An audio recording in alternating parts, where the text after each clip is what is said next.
진정한 예배란 무엇인가? 진정한 예배는 첫 번째로는 즉흥적인 것이 아니에요. 임프로바이즈가 아니라 지속적인 것이죠. 왜냐? 우리는 매 순간마다 또 매 시간마다 매일 같은 삶 속에서 은혜가 필요한 자들이기 때문에 그 은혜를 받았을 때마다 우리가 반응할 수 있는 것은 예배라는 것이죠. 그래서 하나님께서 은혜를 주시는 것도 지속적이지만 우리의 예배도 지속적이어야 된다는 것입니다. 여러분의 삶 가운데서 이 예배가 끊이지 않았으면 좋겠어요. 두 번째는 성령의 인도하심을 따라 우리의 육신과 우리의 야망과 우리의 어떤 열정과 이런 것들을 따르는 것이 아니라 이제는 성령의 인도하심을 따라가는 거예요. 구원받았다면.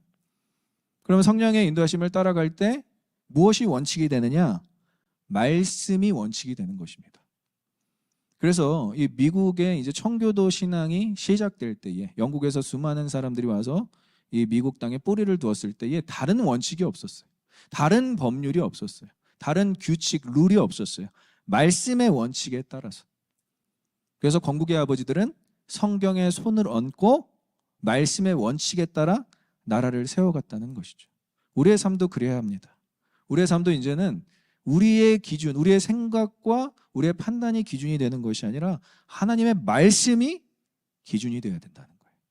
그래야 우리의 삶이 흔들리지 않을 수 있습니다. 그것을 바로 우리는 굉장히 어려운 삶이라고 생각하지만 아니요. 하나님께서는 이미 그 말씀의 원칙대로 살아갈 수 있도록 우리를 구원하셨습니다. 믿으십니까? 주의 자녀라는 확신만 있다면 이 말씀의 원칙에 따라서 사는 게 더 쉽지, 말씀의 원칙에 따라 사는 게 어렵다면 우리는 아직도 구원을 받았는지 의심하는 수준에 있다는 거예요. 의심하는 단계에 있다는 거예요. 진짜 구원받은 성도라면, 진짜 하나님께서 나의 삶의 주인이심을 고백하는 성도라면 말씀의 원칙이 더 쉬운 거예요. 하나님이 이렇게 말씀하셨으니까, 하나님이 나에게 이러한 기준을 세우셨으니까, 하나님께서 이렇게 나에게 분별력을 주셨으니까 말씀의 원칙에 따라 사는 것이 우리에게는 당연한 반응이 될 수 있다는 것이죠. 그것 또한 역시 예배라고 할 수 있습니다. 세 번째는, 그래서 말씀의 원칙대로 살았더니 무엇이 이루어지느냐? 일상과 삶에서 하나님을 경험하게 되는 거예요. 여러분, 말씀이 역사한다고 표현하면 됩니다. 말씀이 내 삶 가운데 개입하시고 말씀이 내 삶 가운데 뚫고 들어오셔서 말씀이 실체가 되는 것, 그것이 바로 우리가 하나님을 얼마나 경험하고 있는가, 그 경험한 하나님만큼 우리가 하나님을 얼마나 경험했는가의 그 높이와 길이만큼 우리는 예배할 수 있다는 거예요. 그래서 오늘 이렇게 드려지는, 주일날 드려지는 예배도 너무나 중요하지만 여러분들 날마다 하나님을 경험하시길 소망합니다. 말씀으로 혹은 찾아오심으로 혹은 일반 계시로, 여러분 삶 가운데서 일어날 수 있는 모든 일들 가운데 하나님을 경험할 수 있다는 거예요. 단 일상에서 하나님의 이 친밀함, 막 다가오심과 개입하심과 함께하심이 불편하거나 이 컨플릭트, 대립이 일어난다면 우리는 사실 오늘 주일날 아무리 찬양을 뜨겁게 하고 아무리 말씀에 집중해서 들어도 진정한 예배가 성립될 수 없는 것입니다.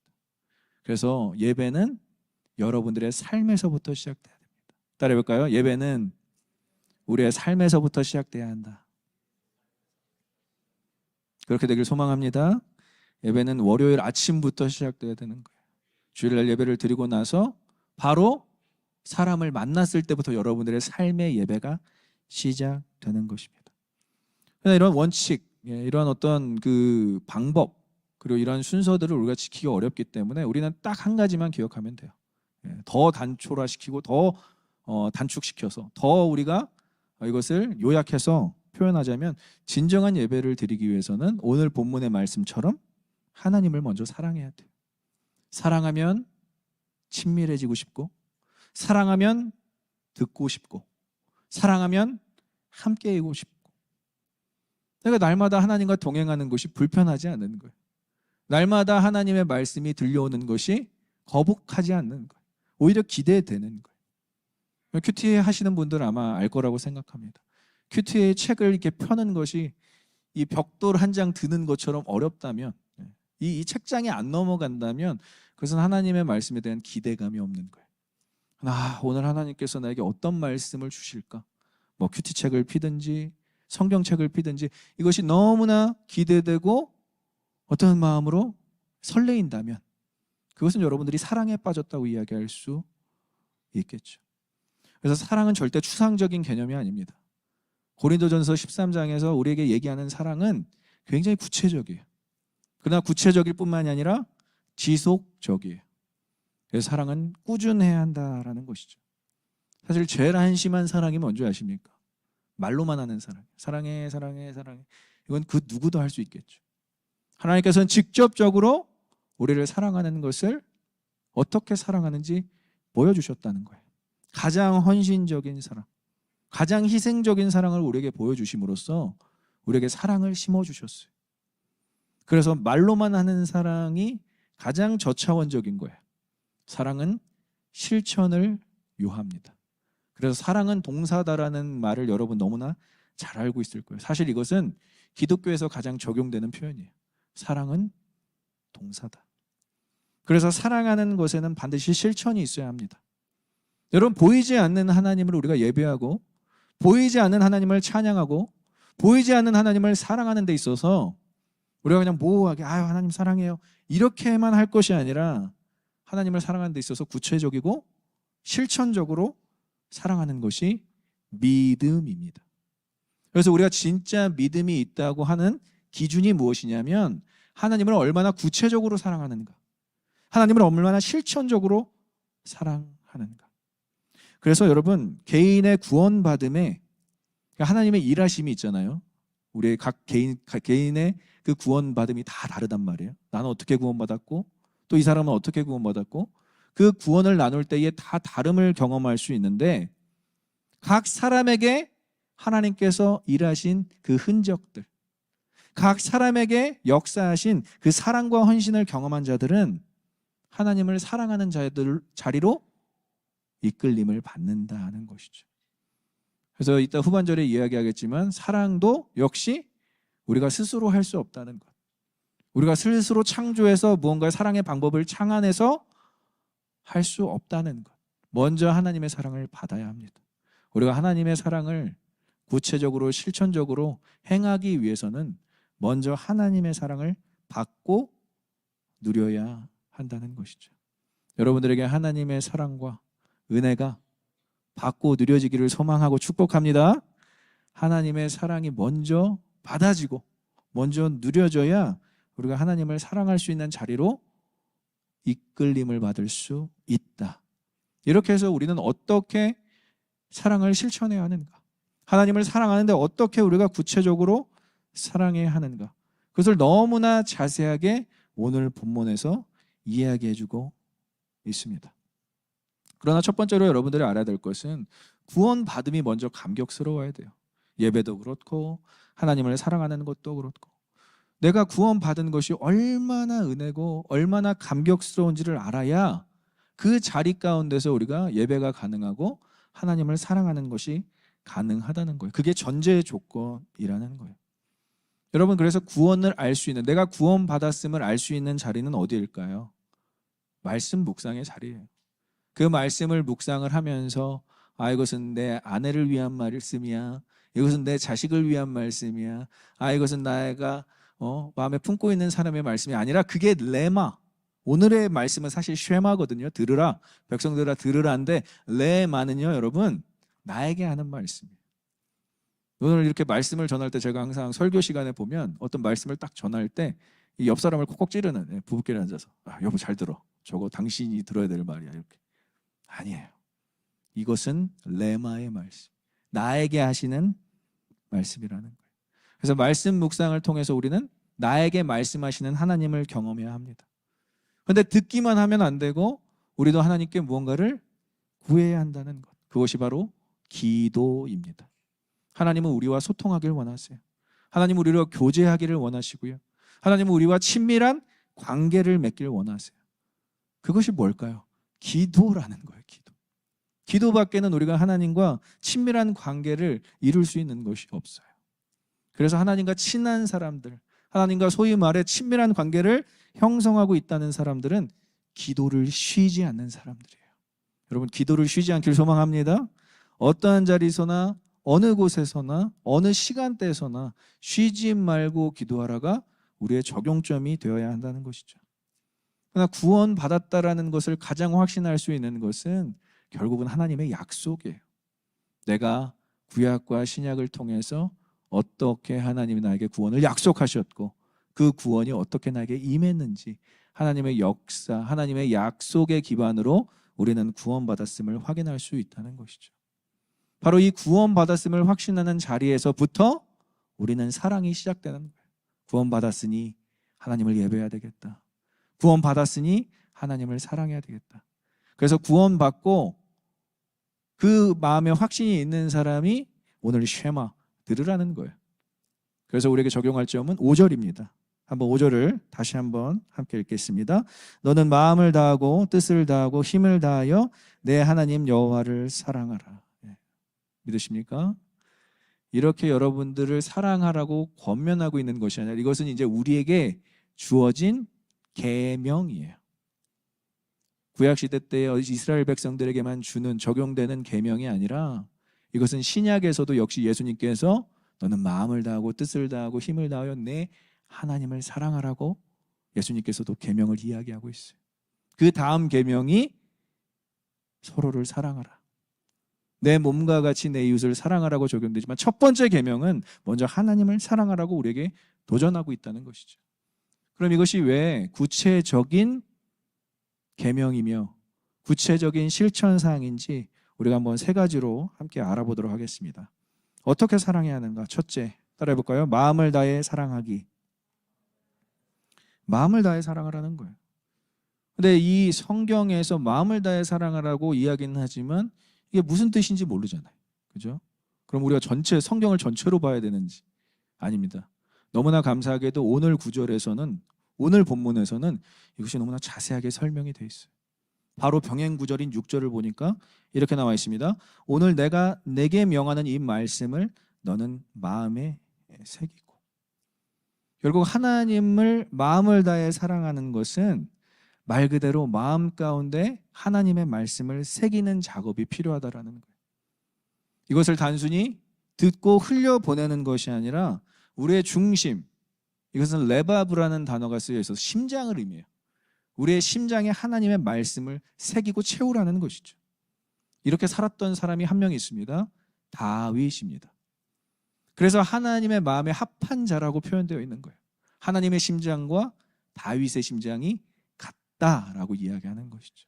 우리가 적어도 하나님의 자녀라면 하나님의 심장과 우리의 심장이 같아야 된다는 거예요. 그러나 우리의 마음을 돌아보면 어떻습니까? 여자의 마음만 갈 때가 아닌 것 같아요. 요즘엔 남자분들의 마음도 막 갈 때인 것 같아요. 막 흔들립니다. 하나님께 마음을 일치시킬 수 있는 구체적인 방법들이 이렇게 많은데, 너무나 많은데도 불구하고 우리는 하나님께 마음을 일치시키지를 못해요. 왜? 너무나 많은 유혹들이 있기 때문에 그래요. 특별히 우리가 의지할 수 있는 것이 너무나 많다는 거예요. 자본주의에서는 당연히 자본을 의지하게 되는 거예요. 인본주의에서는 당연히 인간을 의지하게 되는 거예요. 그래서 우리는 하나님과 멀어질 수 있는 수많은 유혹들이 있습니다. 그러나 그 유혹들 가운데서도 여러분들의 마음을 지키는 것은 오늘 6절의 말씀처럼 말씀을 마음에 새기는 거예요. 심장에 새기는 거예요. 정말 요즘에 뭐 이렇게 타투 하시는 분들 많은데 진짜 그렇게 하듯이 말씀을 아예 심장에다, 정말 여기 뭐 팔뚝에다가 이렇게 요한복음 3장 16절 이렇게 표시하라는 게 아니라 그 마음에 새겨 박는 거예요. 왜 그러냐면 하나님께서 오늘 우리에게 말씀하시기를 원하시기 때문에 그렇습니다. 우리가 듣고 흘려보낸다면, 듣고 아무런 반응이 없다면 하나님께서 말씀하고 싶어 하시겠습니까? 적어도 여러분들 결혼 생활을 하신 분들은 아마 느끼실 거예요. 사랑하면 듣게 돼 있어요. 사랑하면 듣습니다. 그것은 불변의 법칙이에요. 남편들이 특히 아내의 말을 듣고 아내의 말대로 행하는 것은 진짜 사랑이라고 할 수 있어요. 그래서 우리가 이런 표현을 쓰잖아요. 마음을 먹는다, 마음을 쏟는다, 마음을 쓴다. 다 마음에 관련된 표현인데 이게 사랑하고 연관성이 있다라는 거예요. 사랑하면 사랑하기로 마음을 먹고요. 사랑하면 사랑으로 마음을 쏟고요. 또 사랑하면 사랑으로 마음을 쓴다는 거예요. 그 마음에 대한 표현이 다 사랑하고 연결되어 있다라는 거예요. 그래서 여러분, 마음을 듣는다는 것, 그 말을 듣는다는 것이 하나님을 사랑하는 구체적인 방법일 수 있다는 것입니다. 여러분들은 얼마나 하나님께 마음을 쓰고 있습니까? 얼마나 하나님께 마음을 귀 기울이고 있습니까? 귀를 귀 기울이는 수준이 아니라 마음을 쏟는 거예요. 그래서 하나님 말씀하옵소서, 내가 듣겠나이다. 방금도 얘기했지만 남자분들은요, 원래 뭐 하나의 일을 집중하면 원래 주변의 말이 아내분 말만 안 들리는 게 아니라 엄마의 말도 안 들립니다. 그래서 이 아들을 오랫동안 연구하신 최민준 선생님이라고 계세요. 그분이 원래 이야기하고, 남자는 원래 무언가에 집중하면 남의 말이 아예 안 들린대.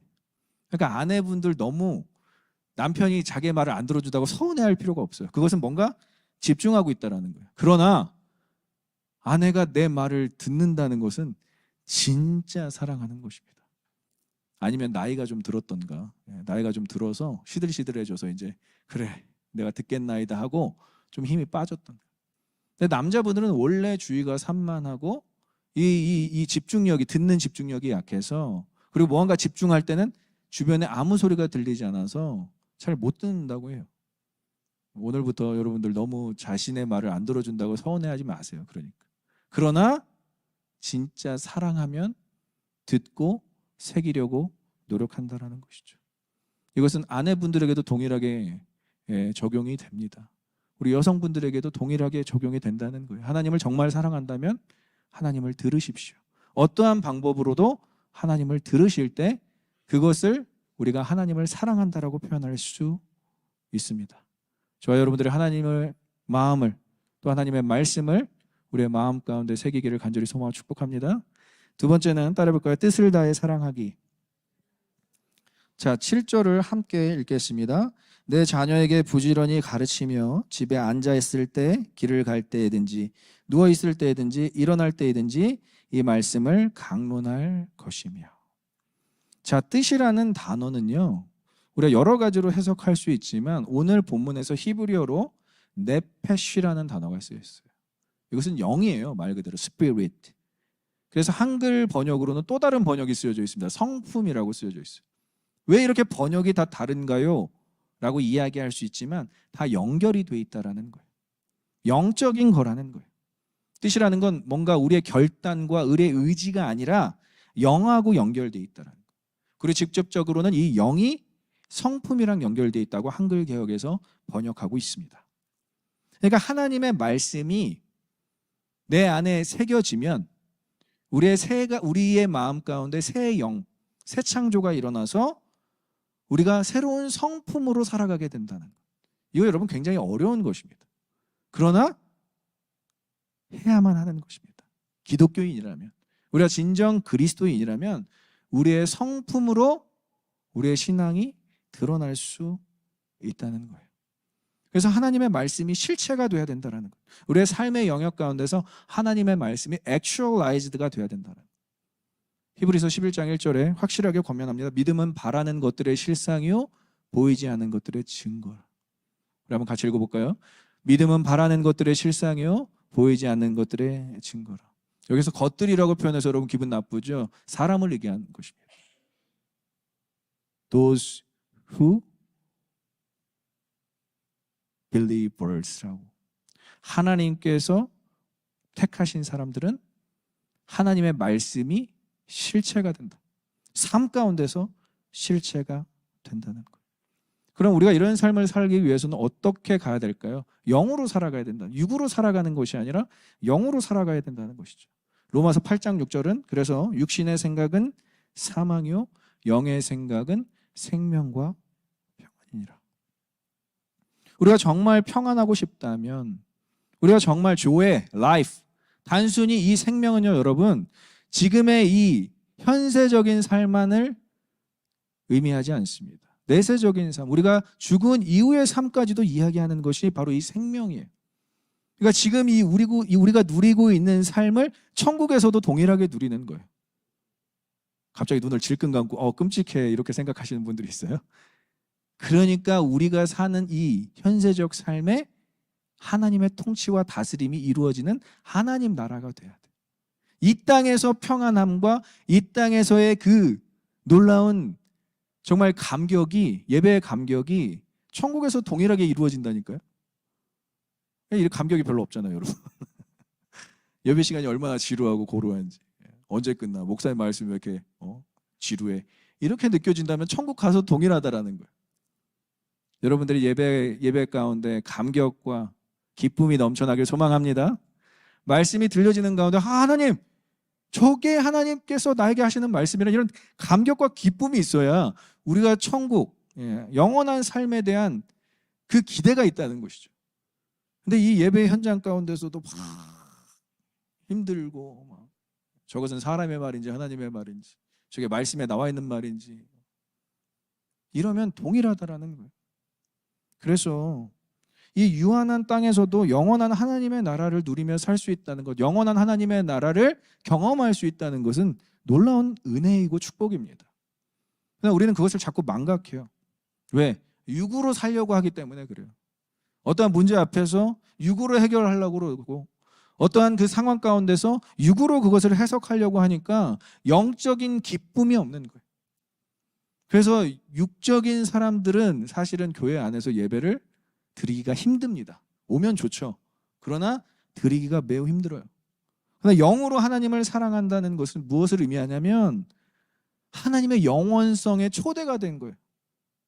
죽음이 없고 고통이 없고 아픔이 없고 슬픔이 없는 거예요. 영원히 함께 가자 하고 손을 내미시는 하나님, 그 하나님께서 우리에게 초대장을 주시는 거예요.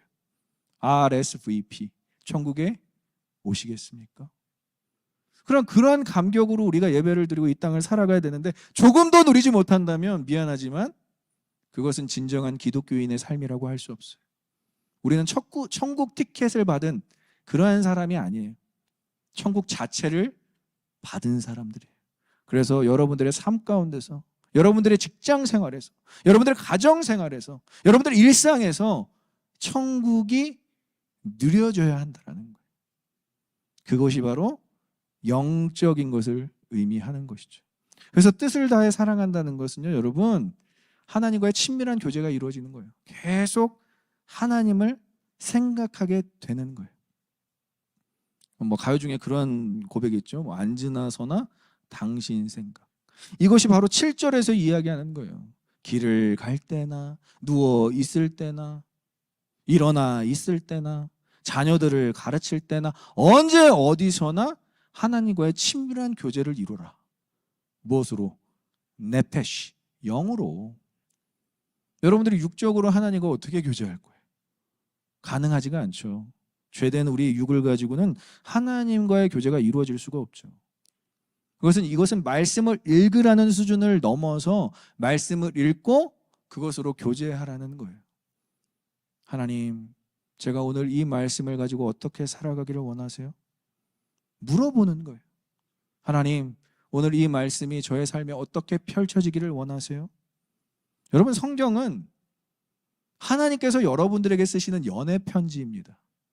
그럼 그 연애 편지를 읽고 땅땅땅땅땅땅 그냥 그 내용만 읽고 딱 덮는 것이 아니라 그 연애 편지의 내용에 감동을 받아서 감동으로 하루하루를 살아내는 것을 하나님께서 원하세요. 그것이 영원한 삶에 대한 하나님의 초청이라는 것이죠. 내 성경을 읽고도 하루가 변화가 없고, 성경을 읽고도 내 성품에 조금도 변화가 없고, 여러분 한 30년, 40년 신앙생활을 하시는데 똑같다는 것은 정말 심각한 문제가 있는 것입니다. 예전에 제가 우리 그 기성교회를 섬길 때 그런 분이 있다고 그러셨죠. 막 부교육자분들이 찾아가서 기도해 드리려고 하고 말씀 나누려고 할 때 그 권사님, 그 냉철한 권사님이 한 30년 그래도 신앙생활 하신 분이, 목사님 저한테 노력하지 마세요. 저는 예수님도 못 바꿔요. 그 말 듣고 제가 충격받았어요. 야, 예수님도 못 바꾸는 사람이 어떻게 신앙인이라고 할 수 있는? 아예 그렇게 단절을 하더라고요. 관계에 있어서. 하나님도 저는 못 바꿔요. 그렇게 강팍한 마음으로 여러분들 신앙생활 하시고 얼마나 힘드십니까? 그것은 고행이랑 똑같아요. 육을 가지고 계속해서 신앙생활을 노력하는 것.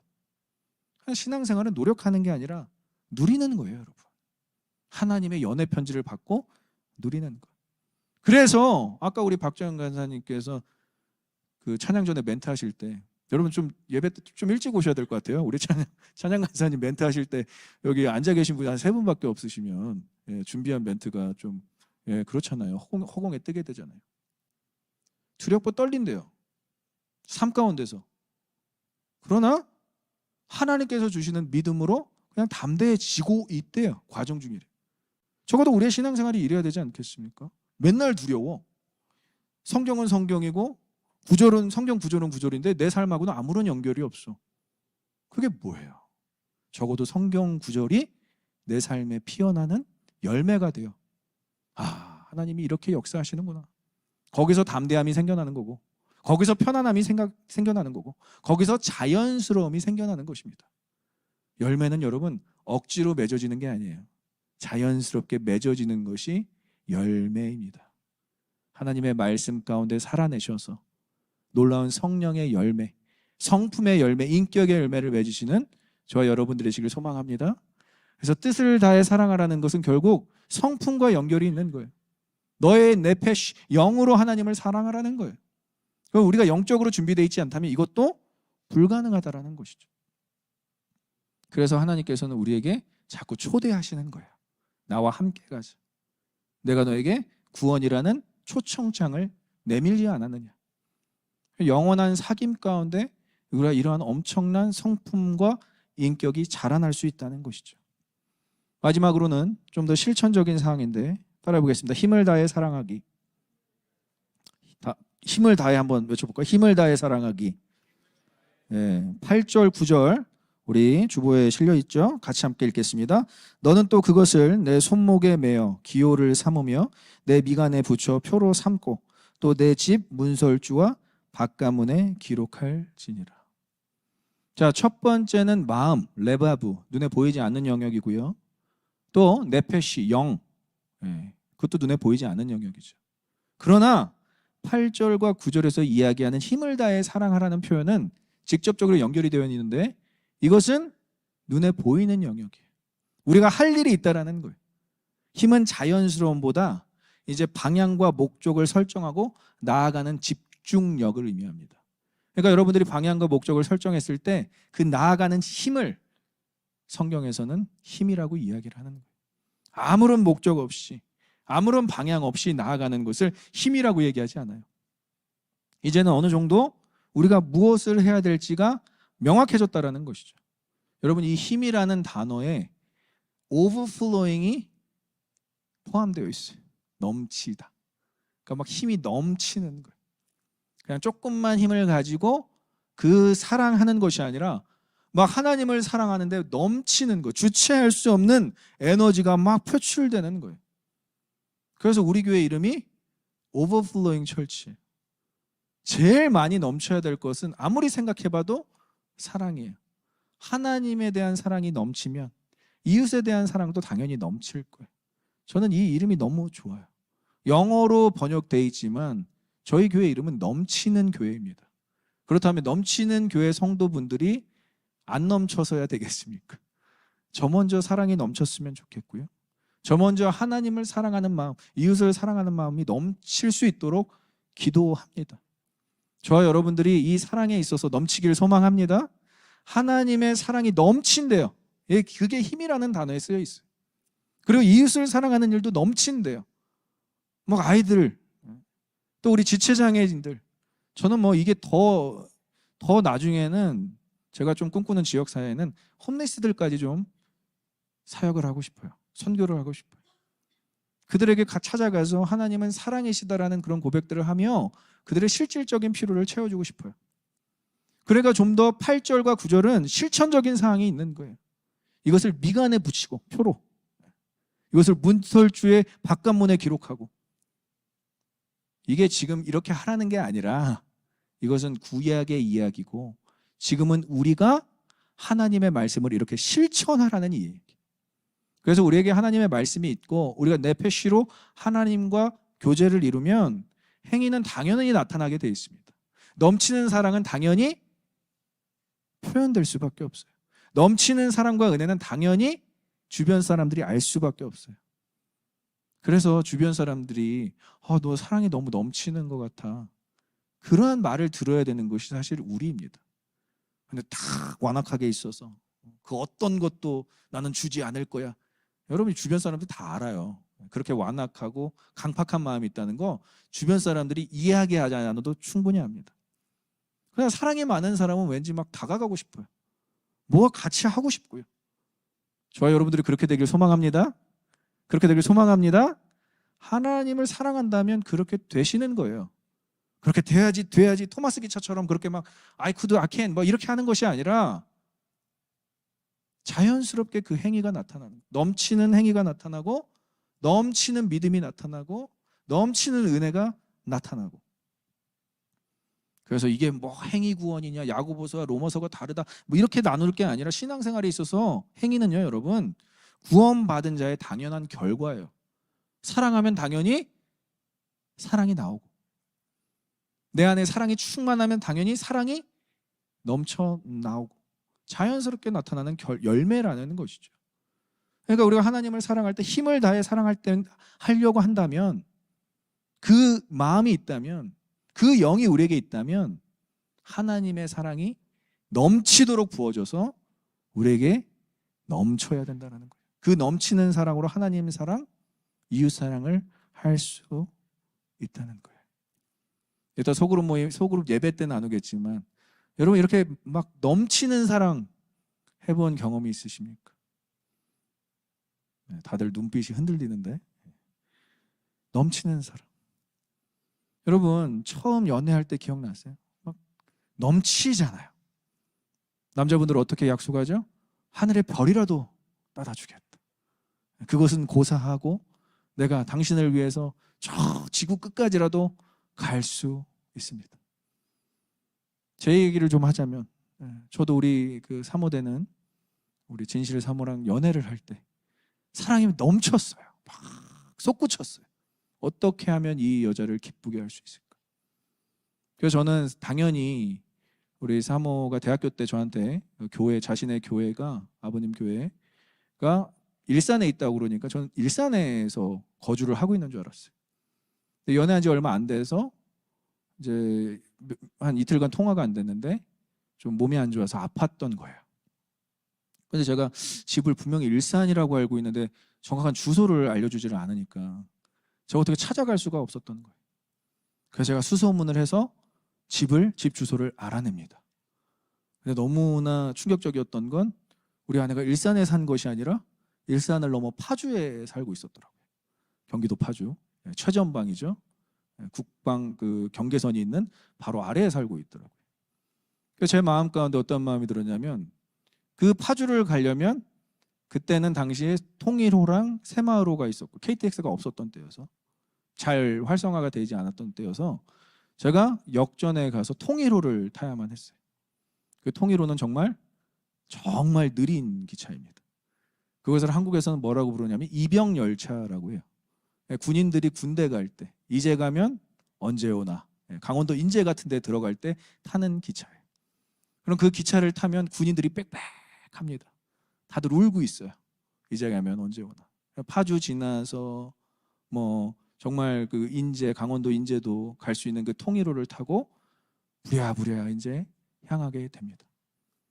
근데 너무나 감사한 것은 제가 군대 2번 들어가는 느낌인데도 불구하고 이미 전역했는데도 불구하고 그 통일호를 타고 그 군인들이 빽빽한 곳에서도 이 사랑하는 사람을 만나야 하는 그 열망이 너무 커서 제가 지금 통일호를 타고 있는지 제가 지금 1등 비즈니스석을 타고 있는지 모를 정도로 그렇게 갔던 시간들이 있어요.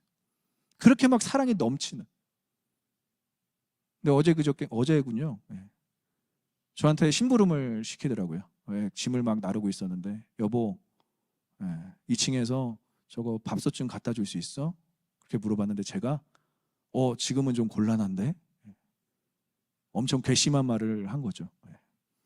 그때는 통일호를 타고 그렇게까지 들어가는 것을 마다하지 않았던, 그렇게 풋풋했던 청년이 이제 나이가 어느덧 40이 돼서 뭘 갖다 달라고 하니까 그거 나 좀 쉽지 않겠는데. 아내가 엄청 실망했어요. 당신은 점점점점점점 수많은 이야기를 들었어요.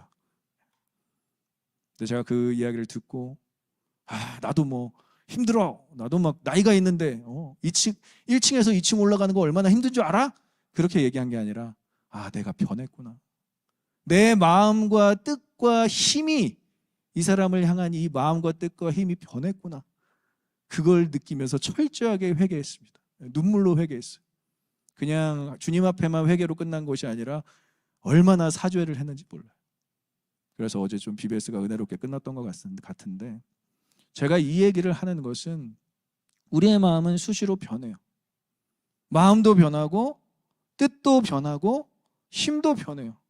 의지도 변한다라는 거예요. 우리 누가 사랑했던 그 연애할 때 초창기로 돌아가라고 하면은 사실 누구나 다 그렇게 돌아갈 수 없다라는 걸 알고 있어요. 그러나 하나님을 사랑하는 일은 조금 달라요. 하나님이 먼저 우리를 사랑하신다는 것을 알면 우리는 다시 그 사랑을 회복해서 하나님을 사랑할 수 있어요. 그러니까 여러분, 내 안에 사랑이 없다고 해서 너무 낙담하고 실망하지 마세요. 나는 신앙생활을 하는데 왜 이렇게 나는 이렇게 인색하지? 나는 왜 이렇게 사람들한테 뭘 퍼주는 것이 싫지? 여러분, 지금 너무 자책하지 마세요. 그것은 딱 한 가지밖에 없어요. 하나님의 사랑이 조금 부어지지 않은 상태인 거예요. 그럼 사랑을 구하세요. 하나님의 사랑으로 채워질 수 있도록.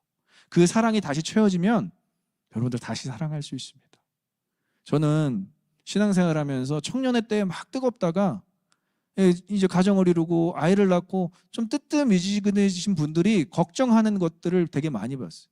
상담으로 저한테 그런 얘기들을 하세요. 근데 왜 고갈된 줄 아십니까?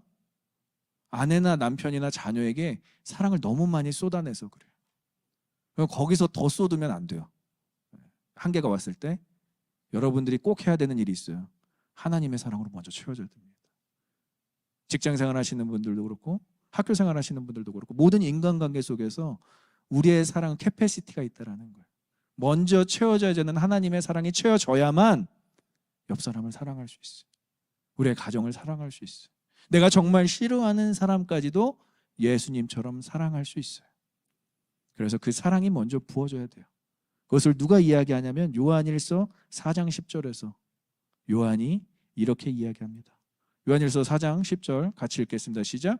사랑은 여기 있으니 우리가 하나님을 사랑한 것이 아니요 하나님이 우리를 사랑하사 우리 죄를 속하기 위하여 화목제물로 그 아들을 보내셨습니다. 믿으십니까? 얼마나 하나님의 사랑이 구체적이고 실천적이에요. 제사를 드려야만 하는 이스라엘 백성들, 화목제를 드려야만 하나님과 리컨실리에이션, 화목해질 수 있는 사람들에게 누구를 지금 보내셨다고요? 예수님, 자신의 아들, 독생자 아들을 보내셔서 화목 제물로 삼으시기까지 실천하시고 구체적으로 행하신 분이 우리 하나님이시라면 이 사랑이 우리에게 있어야 우리가 누군가를 사랑할 수 있다는 거예요. 너무 여유가 없고 너무나 팍팍하고 나 하나도 지금 나 자신도 지금 스스로 서 있기도 힘든 상태지만 이 사랑이 부어지면 제일 먼저 나를 사랑할 수 있어요. 그냥 나를 아낄 수 있는 거예요. 너무 번아웃되는 자리로 안 가고 나를 지킬 수 있는 세이프한 자리로 가는 거예요. 하나님의 사랑을 먼저 부음받기 위해서라도 그 자리에 향하는 거예요. 그 다음에 사랑하는 자리로 가는 거예요. 첫 번째는 사랑받는 자리로 가십시오. 그 다음에 사랑하는 자리로 가십시오. 그것이 순서라는 거예요. 그렇게 되면 우리는 구체적으로 실천적으로 하나님을 사랑할 수 있어요. 한번 오늘 본문 5절을 마지막으로 읽고 마치겠습니다. 함께 읽겠습니다. 우리 5절. 너는 마음을 다하고 뜻을 다하고 힘을 다하여 내 하나님 여호와를 사랑하라.